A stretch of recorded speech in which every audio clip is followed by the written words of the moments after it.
What is adultery? To be a movie star. Do you know anyone who's an adulterer? Johnny Depp. What is adultery? A dog running. Describe adultery. It's archery for adults. What is adultery? Being an adult. Adultery. Sexual intercourse by a married person with someone other than their spouse. So they're not digging to, well, why this is, why are you not supposed to kill each other? Why are you not supposed to get high? Why are you not supposed to steal? Because when you break it down, adultery is stealing. You're committing, you're taking someone's wife or husband and you're having sexual intercourse or whatever. So that's stealing. And you don't want nobody to steal from you, so why would you steal from somebody else?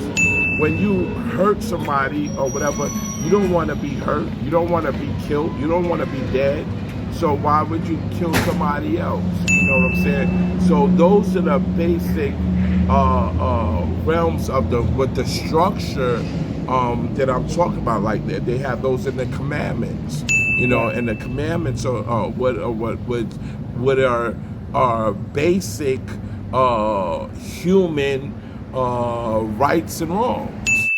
Or you've heard me say, I should say, that a lot of the biblical text has been copied from ancient tablets. So now these codes of conduct, there's this way of life, from my understanding, it originated with indigenous tribes, indigenous nations. And like how the brothers say, well, the 10 Commandments of the Bible was plagiarized from Kemet.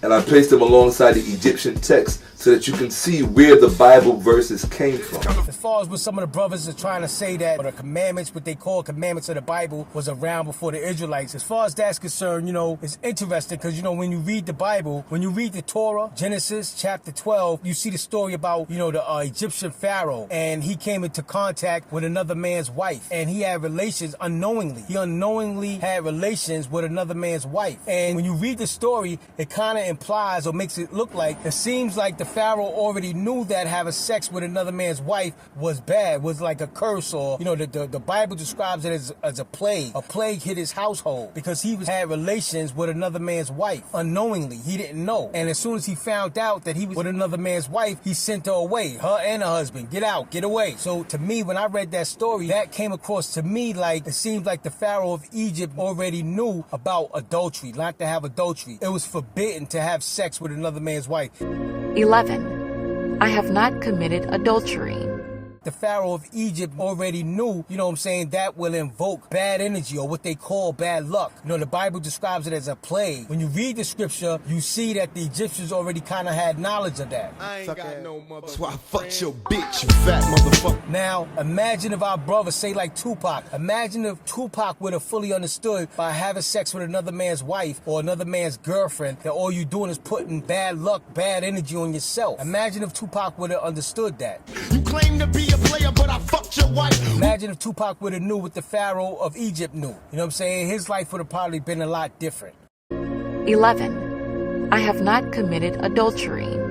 The human soul must complete the declaration that they have not broken any of the 42 laws of Ma'at. The 42 laws of Ma'at are also known as the 42 divine principles of Ma'at, or the 42 declarations of innocence.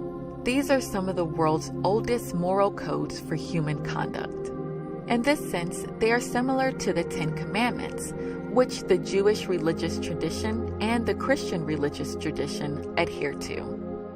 From my understanding, Kemet and some of these ancient tribes, they had fragments of these codes of conduct. Whether it was they pharaohs, they noblemen, or whatever, had fragments of these codes of conduct. From my understanding, for certain tribes, it was part of their normal everyday culture, their tribal rules and regulations, or just their normal way of life. Certain tribes, it was understood, we do not murder each other. We do not steal from each other. We do not tell lies on each other. Certain tribes, that was their indigenous way. That was just their normal way of life. You know what I'm saying? Now, from my understanding, all of these codes of conduct was compiled and put in the Torah and given to the nation of Israel. I tell people all the time, if you try to say that Israel did not exist, you are going to be embarrassed because it certainly existed.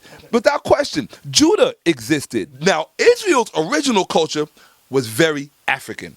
Very African. Yes. And in fact, I would go as far as to say so was the original culture of Judah, was very African. And at that time, from my understanding, the ancient Israelites, they was brown-skinned people. Whether they was brown-skinned with straight hair or brown-skinned with woolly hair, they was brown-skinned people. So basically, from my understanding, Torah, the Bible, is basically a compilation of our ancient wisdom. So they was given this compilation, and they was told that, you know what I'm saying, when they practice these codes of conduct, you know, when they teach their children, do not steal from each other, do not tell lies on each other, you know, do not have sex with another person's wife. The covenant agreement was that they will become dominant in the earth. They will become prominent on earth. They will be the head and not the tail on earth. When it comes to the Torah, from my understanding, there's very little writing about the afterlife when you die. When you read the Torah, when you actually read the scripture, it's more about here on earth. And understand another thing, that when you talk about Torah, you're not really talking about individuals. You're not talking about one person doing well or one person going to heaven. When you read the Torah, the context is about large groups of people following the codes of conduct in unison, and being that we're the original people, you know, being that brown-skinned people are the original people of the earth, it's to our benefit to understand the Torah in the original context. And the original context was that when you practice these codes of conduct, the commandments, as a group of people, you'll be having greatness here on earth. As a group of people, you know, you'll defeat your enemies here on earth. For those who don't know, that was the everlasting covenant agreement that God made with the children of Israel. That when they practice these codes of conduct, they will become dominant on earth. So fast forward, now that we see the Caucasian Jews with the Torah, they've become like the custodians of the Torah, of the scripture, and now they practice ancient wisdom, and now they're dominant around the world. And we'll look at it, some of us look at it, and you know, we say what we say about it, but the fact of the matter is they show and prove that any group of people now practicing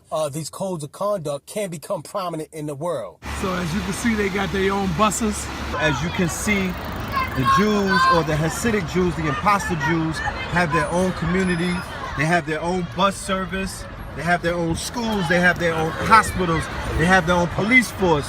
They have their own economic structure set up where they are prospering. They teach their children from birth, from the womb, who they are.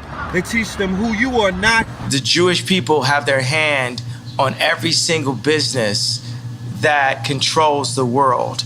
So I looked up who is the Semitic people, and there's a list of Semitic people, and anyone can do this right now. You can look up who are the Semitic people, what are the Semitic languages. I am Jew. Right. You can't be anti-Semitic when the Semitic, when we are the Semitic people, when we are the same people that who they want to be. Mm-hmm. That's our birthright. That's our birthright. What's a goyim? Oh. Excuse me. What's a goyim? I'm trying to figure out the term. What's a goyim? And I'm jealous of the Jewish community. I'm jealous of how the fact that they do not abort their people. I'm jealous of the way Jewish people do business. And I'm jealous not just for me, but for our entire culture.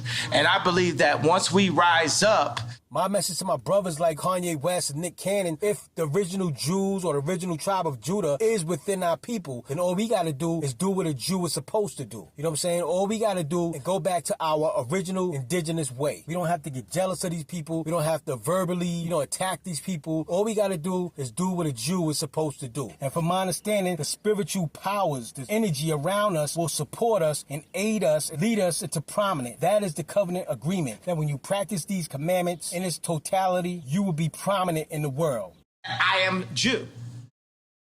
You know, when I was young, I used to say a lot of little shit.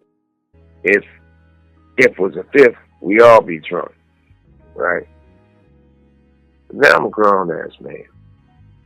If our paths are a little different, or we put our culture and our people and God first, the outcome will be better for us.